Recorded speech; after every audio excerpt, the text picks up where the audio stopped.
अस्सलाम वालेकुम friends, welcome to Faizan tutorial channel. दोस्तों, मेरी जो दराज शॉप है उसको परमानेंटली दराज वालों ने डी लिस्ट कर दिया है। तो दोस्तों, इस वीडियो के अंदर मैं आपको ये बताऊंगा कि अगर आपकी शॉप टेम्परेरी डी लिस्ट हुई है तो आपको क्या क्या चीजें करनी है और आपको किस तरह से अपनी शॉप को परमानेंटली डी लिस्ट होने से बचाना है। तो दोस्तों, मैं इसके अंदर आपको सारी की सारी बातें एक्सप्लेन करूंगा कि किस तरह से मेरी दराज वाली शॉप जो है वो परमानेंटली डी लिस्ट हुई, पहले टेम्परेरी डी लिस्ट किस तरह से हुए और इसमें मेरी क्या गलती थी और इसमें दराज वालों की क्या गलती थी। तो दोस्तों, सबसे पहले डी लिस्ट की जो रीजन थी जो मुझे सेंड की गई वो ये थी कि 3 स्ट्राइक पॉलिसी का मतलब ये है कि आपकी टेम्परेरी डी लिस्ट अगर आपके 3 दफा या 3 दफा से ज्यादा हुए हैं लास्ट 6 साइकिल्स के अंदर। मेरी शॉप इससे पहले 2 दफा टेम्परेरी डी लिस्ट हो चुकी थी और थर्ड टाइम मेरा जो डी लिस्ट हुआ वो परमानेंट डी लिस्ट था। और रीजन उन्होंने क्या दी, क्वालिटी इशू रेट की रीजन उन्होंने मुझे दी कि आपका इशू रेट बहुत ज्यादा है। दोस्तों, बेसिकली मेरी जो shop first time temporary D list हुई उसकी रीजन क्या थी, उसकी रीजन ये थी कि मैं आउट ऑफ सिटी चला गया। आउट ऑफ सिटी जाने से ये हुआ कि मेरे कुछ 1 या 2 ऑर्डर थे जो कि एसएलए से क्रॉस कर गए। एसएलए क्रॉस करने का मतलब ये था कि उनकी मुझे एक डेडलाइन मिली हुई थी कि फॉर एग्जांपल मैंने 18 तारीख को ऑर्डर जमा करवाना था, 18 तारीख उसकी लास्ट डेट थी। तो मैंने उस ऑर्डर को 18 की बजाय 19 को जमा करवाया, एक दिन उसको मैंने डिले किया जिसकी वजह से मेरा शिप ऑन टाइम जो था वो डिक्रीज कर गया। ये एक मेरी गलती थी। उसके बाद दूसरे नंबर पर मेरा एक ऑर्डर कैंसिल हुआ जो कि मुझे किस वजह से कैंसिल करना पड़ा कि मुझे कोई शाम को 7-8 बजे मेरा प्लान बना कि मैं आउट ऑफ सिटी चला जाऊं। अब ये मसला था कि मैंने पूरा एक वीक वहां पर रहना था, तो मैंने अपनी शॉप का हॉलीडे मोड एक्टिवेट कर दिया। अब हॉलीडे मोड आप एक्टिवेट तो कर देते हैं, लेकिन हॉलीडे मोड का एक उसूल है कि वो रात को 12 बजे जाके एक्टिवेट होता है। तो मैंने तकरीबन 7-8 बजे एक्टिवेट कर दिया, लेकिन 7-8 से लेकर 12 के दरमियान में मुझे वो ऑर्डर रिसीव हो गया। अब मैं उस ऑर्डर को प्रोसेस भी नहीं कर सकता था चूंकि मैं आउट ऑफ सिटी के लिए निकल चुका था, तो मुझे वो ऑर्डर इस वजह से कैंसिल करना पड़ा। तो ये दो मेरी कोई प्रॉब्लम थी। तो इसके बाद क्या हुआ, मेरी शॉप एक दफा टेम्परेरी डी लिस्ट होगी। तो मैंने कहा चले ठीक है, मेरी गलती थी, मेरी शॉप टेम्परेरी डी लिस्ट होगी। तो मैंने कहा कि अब मुझे इन प्रॉब्लम से बचना है। अब मैं अपना जो शिप ऑन टाइम है उसको इंक्रीज करूंगा, यानी कि एसएलए अब मैं कभी भी क्रॉस नहीं होने दूंगा और इसी तरह से ऑर्डर भी अब मैंने कोई दोबारा कैंसिल नहीं करना। तो फर्स्ट डी लिस्ट के बाद मैंने अच्छे से अपनी शॉप के ऊपर दोबारा से वर्क करना शुरू कर दिया। उसके बाद में दोस्तों कुछ और प्रॉब्लम्स मुझे आई फर्स्ट डी लिस्ट के टाइम या फर्स्ट डी लिस्ट के बाद। उसमें क्या हुआ जी, एक कस्टमर था मुझे फेक ऑर्डर्स कर रहा था। उसने मुझे एक दफा फेक ऑर्डर किया, मैंने ऑर्डर वेरिफिकेशन टीम को सेंड कर दिया। ऑर्डर वेरिफिकेशन टीम ने वेरीफाई किया कि ये वाकई ही फेक ऑर्डर है, उन्होंने कैंसिल कर दिया। उसके बाद दोबारा उसी कस्टमर ने ऑर्डर किया, फिर से मैंने ऑर्डर वेरिफिकेशन टीम को सेंड किया। अब उसके बाद एक संडे आ गया, संडे के बाद मंडे तक ऑर्डर वेरिफिकेशन टीम को टाइम लग गया, मतलब कि तकरीबन 2 दिन लग गए ऑर्डर वेरिफिकेशन टीम को वेरीफाई करने में। At the end order verification team ने उस ऑर्डर को कैंसिल कर दिया चूंकि वो फेक ऑर्डर था। लेकिन उसका नुकसान ये हुआ कि चूंकि मेरे वो पेंडिंग लिस्ट के अंदर ऑर्डर पड़ा रहा तो वो ओवर एसएलए चला गया। आपके अंदर आपका लिखा हुआ आ रहा होता है कि आपका कोई ऑर्डर पेंडिंग लिस्ट में पड़ा हुआ है, आपने अभी तक उसको प्रोसेस नहीं किया, वो ओवर एसएलए चला गया है।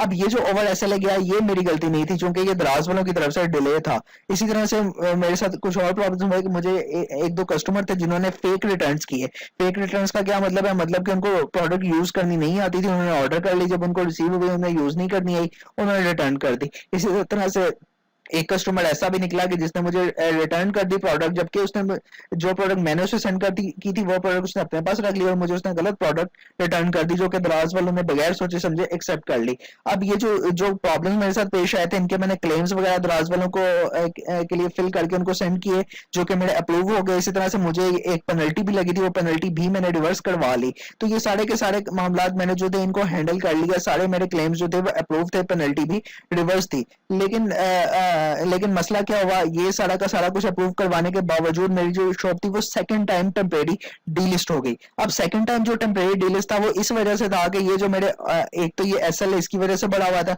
दूसरा जो फेक ऑर्डर्स थे इनके मेरे क्लेम तो अप्रूव हो गए थे, लेकिन क्लेम जो थे वो पूरे टाइम के ऊपर जो स्कोर बोर्ड था उसके अंदर अपडेट नहीं होते। जब क्लेम अप्रूव होता है तो लिखा होता है कि वो नेक्स्ट स्कोर बोर्ड के अंदर अपडेट होगा, तो मेरे प्रीवियस स्कोर बोर्ड के अंदर वो अपडेट नहीं हुआ। और उसके अलावा एक और प्रॉब्लम ये आया सेकंड डी लिस्ट के टाइम कि मेरा शिप ऑन टाइम, चूंकि अब मैं ऑर्डर्स पूरे टाइम के ऊपर सारे प्रोसेस कर रहा था, लेकिन मेरा शिप ऑन टाइम भी इंक्रीज खुद ब खुद नहीं किया, इवन कि मैं सारे ऑर्डर्स टाइम के ऊपर मैंने प्रोसेस करने शुरू कर दिया था। तो इस वजह से मेरा सेकंड डी लिस्ट हो गया शॉप का, सेकंड टाइम मेरी शॉप टेम्परेरी डी लिस्ट हो गई। उसके बाद थर्ड टाइम पर मेरी जो शॉप हुई वो परमानेंट डी लिस्ट हो गई। और परमानेंट डी लिस्ट की रीजन क्या थी, उसकी रीजन सिर्फ यही थी कि आपने 3 स्ट्राइक पॉलिसी जो है उसके अगेंस्ट है, मतलब कि 2 दफा आपकी शॉप पहले टेम्परेरी डी लिस्ट हुई है, अब थर्ड टाइम आपकी फिर टेम्परेरी डी लिस्ट होनी थी। तो इस वजह से हमने इसको परमानेंटली डिलिस्ट कर दिया है कि आपने पिछले 6 साइकिल्स के अंदर आपकी शॉप 3 दफा टेम्परेरी डिलिस्ट हो गई है। तो दोस्तों इसकी रीजन टोटली ये थी कि जो स्कोर बोर्ड था दराज वालों का, इसके अंदर इशू है। जो स्कोर बोर्ड था वो काफी देर से अपडेट हुआ। जैसे ही मेरी shop temporary sorry permanently delist हुई, लास्ट टाइम जो थर्ड टाइम था जब मेरी शॉप परमानेंट डिलिस्ट हुई, तो उसके 2 या 3 दिन के बाद मैंने देखा जो मेरी शॉप थी उसकी जो परफॉर्मेंस थी वो ऊपर चली गई। मतलब ऊपर जाने से ये मतलब था मेरा शिप ऑन टाइम पहले कोई 70-80% शो हो रहा था, तो मेरा 90% शो होने लग गया। अब ये मैंने शिप ऑन टाइम कहाँ से देखा? ये शिप ऑन टाइम जब आप जो अपना पेज होता है दराज का उसको ओपन करते हैं, अपनी शॉप को किसी भी बायर अकाउंट से ओपन करते हैं, तो वहां पर लिखा हुआ आता है कि इस सेलर का शिप ऑन टाइम कितना है, इसकी पॉजिटिव रेटिंग कितनी है, इस तरह की कुछ चीजें अपीयर होती हैं। तो वहां पर पहले मेरा शिप ऑन टाइम 70-80 शो होता था, जैसे ही मेरी शॉप डीलिस्ट हुई उसके 2-3 दिन के बाद वो 90% शो होने लग गया। इसी तरह से जो पॉजिटिव रेटिंग थी वो मेरी थ्रू आउट पहले से ही 96% थी, वो मेरी पहले से ही अच्छी थी। इसी तरह से जो रिटर्न्स थे, क्लेम्स थे, वो मेरे सारे अप्रूव हो गए थे। लेकिन मैंने आपको ये बताया है कि वो अप्रूव होने के बावजूद मेरी शॉप एक दफा जो टेम्परेरी डीलिस्ट हुई थी, उसी डीलिस्ट की वजह से मे बी वो वाले मेरे क्लेम्स थे वो भी अपडेट नहीं हुए, और मेरे सारे के सारे क्लेम्स भी मुझे पता था कि अप्रूव्ड हैं, लेकिन वो भी उन्होंने स्कोरबोर्ड के अंदर अपडेट नहीं किए। तो ये दोस्तों कुछ मेन रीजंस थी जिसकी वजह से मेरी जो शॉप थी वो टेम्परेरी की बजाय थर्ड टाइम परमानेंट डीलिस्ट हो गई। और अब मसला ये था कि मेरी परफॉर्मेंस भी बड़ी अच्छी हो चुकी थी, लेकिन दराज वालों ने शॉप भी डीलिस्ट कर दी। अब मेरा एक वैलिड केस है कि मेरी जो परफॉर्मेंस थी, नो डाउट मेरा फर्स्ट साइकिल के अंदर जो मेरा फर्स्ट डीलिस्ट था वो जेन्युइन था। मतलब कि मैंने वाकई ही में 2-4 ऑर्डर थे जो वो लेट प्रोसेस किए थे, एक कैंसिल भी किया था, तो फर्स्ट डीलिस्ट तो मैं डिजर्व करता था। लेकिन सेकंड डीलिस्ट जो था वो टोटली इनका स्कोरबोर्ड देर से अपडेट होने की वजह से हुआ, और थर्ड जो डीलिस्ट था वो भी इनका स्कोरबोर्ड देर से अपडेट होने की वजह से होगा। तो दोस्तों ये एक जेन्युइन रीजन है कि एक दफा मेरी गलती थी, लेकिन 2 दफा इन्होंने अपना जो स्कोरबोर्ड था, जो दराज वालों की पॉलिसीज थी, जो गलत पॉलिसी थी, उसकी वजह से बाकी 2 दफा मेरी शॉप डीलिस्ट की, जिसकी वजह से मेरी जो शॉप है वो परमानेंटली डीलिस्ट होगी। अब मैं दोस्तों ट्राई कर रहा हूँ कि मेरी शॉप जो है जो परमानेंटली डीलिस्ट हुई है, लेकिन मैं इसको किसी तरह से डीलिस्ट करवा लूँ। अब दराज वालों का कहना ये है कि जो एक दफा शॉप परमानेंटली डीलिस्ट हो जाती है तो वो दोबारा से डीलिस्ट आप उसको नहीं करवा सकते। तो दोस्तों अगर तो आपका जो डीलिस्ट है वो वाकई ही में आपकी गलतियों की वजह से होगा, और फिर तो ठीक है, आप उसको दोबारा से डीलिस्ट ना करवा सके, इसमें कोई इशू नहीं है। लेकिन अब मेरा जो ये केस है, ये एक जेन्युइन केस है कि फर्स्ट डीलिस्ट तो मेरे गलती की वजह से था, लेकिन बाकी के जो 2 डीलिस्ट थे वो दराज वालों की ये स्कोर बोर्ड के देर से अपडेट होने की वजह से थे। तो मैंने ये सारा का सारा केस लिखकर दराज वालों के साथ आजकल मैं डिस्कस कर रहा हूँ, उनको ईमेल भी सेंड की है, और इसी तरह से मेरी दराज के कुछ एजेंट से भी बात हो रही है। तो उम्मीद है मेरी शॉप जल्द ही जो परमानेंटली डीलिस्टेड है इसको डीलिस्ट कर दिया जाएगा। तो दोस्तों ये सब चीजें बताने का मकसद ये था कि दराज के ऊपर काम करते हुए आप कोशिश करें कि आपकी शॉप की परफॉर्मेंस एक पल के लिए भी, मतलब कुछ दिन के लिए भी नीचे ना जाए।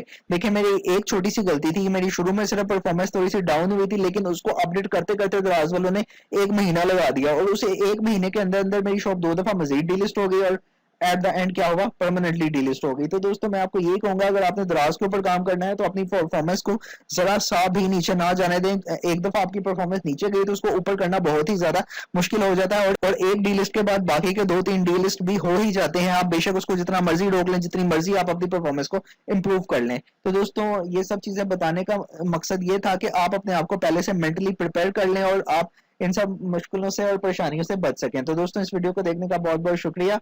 अपना ख्याल रखिएगा। अल्लाह हाफिज।